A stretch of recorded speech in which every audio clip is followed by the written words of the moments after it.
વારમાં જે આપણને લિંક મળી છે એમાં કદાચ ગાંધીનગરનો પ્રોગ્રામ ચાલુ થશે ત્યાં સુધી આપણે સૌ રાહ જોઈશું. પરંતુ એ પહેલાં આજે ચોક્કસથી એ લાભ લઈ લઈશ કે આજે આવા પ્રસંગમાં અમારી સાથે અમારી યુનિવર્સિટીમાં આપ સૌનું આવવાથી અમને ખૂબ મોટું મોટિવેશન મળ્યું છે અને ખૂબ આનંદ થયો છે. દર્શના મેડમ, આપનો ખૂબ ખૂબ આભાર. કેબિનેટની મિટિંગ હોવા છતાં પણ આપને સમય કાઢ્યો અને સવારમાં અમારી સાથે જોડાયા. મેયર સાહેબ, આપનો પણ ખૂબ ખૂબ આભાર. હસમુખ સાહેબ, આપનો ખૂબ આભાર. જ્યારે સિવિલ હોસ્પિટલમાં મને યાદ છે DDRCના કોઈ પણ પ્રોગ્રામ થાય ત્યારે સાહેબની હાજરી અચૂક હોય છે. એવા આપણા દિનેશ મકવાણા સાહેબ રિસન્ટલી જ આપણને 2 કરોડનું જે CSRમાં CO2 લેઝર મશીન ENT ડિપાર્ટમેન્ટમાં મળ્યું એ સાહેબના પ્રયત્નો થકી મળ્યું છે. આપણે ટેવ પાડવાની છે કે ભાઈ આટલી સ્વચ્છતા તો કરવાની છે. કેમ્પસમાં ગમે ત્યાં ડ્રેનેજ ઉભરાતી હોય, ગમે ત્યાં વાયરો લટકતા હોય, ગમે ત્યાં પાણીના નળ ખુલ્લા હોય, આ બધી આપણી જવાબદારી છે ને આપણે બધા ભેગા થઈ અને આ કામ કરવાનું છે.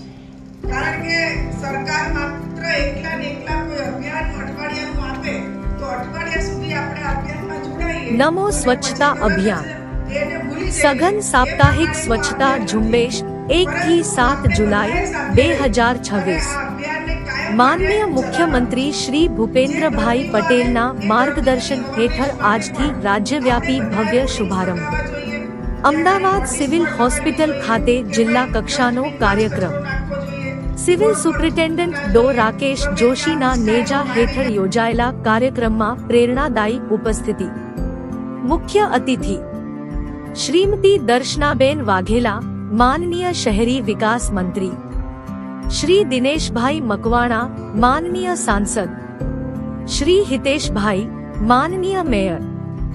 માનનીય ધારાસભ્યશ્રીઓ શ્રી દિનેશ કુશવા, શ્રી અમિત શાહ, શ્રી કૌશિક જૈન, શ્રી ઇમરાન ખેડાવાલા, શ્રી હર્ષદભાઈ, શ્રી જીતુભાઈ ભગત. સામાજિક અગ્રણીઓ સુરજીતભાઈ, હસમુખભાઈ, જશુભાઈ, ગિરીશ વણઝારા, કંચનબેન, અંજુબેન અને અનુબેન. આવો આપણે સૌ સાથે મળીને જનભાગીદારીથી ગુજરાતને સ્વચ્છ અને સુંદર બનાવીએ.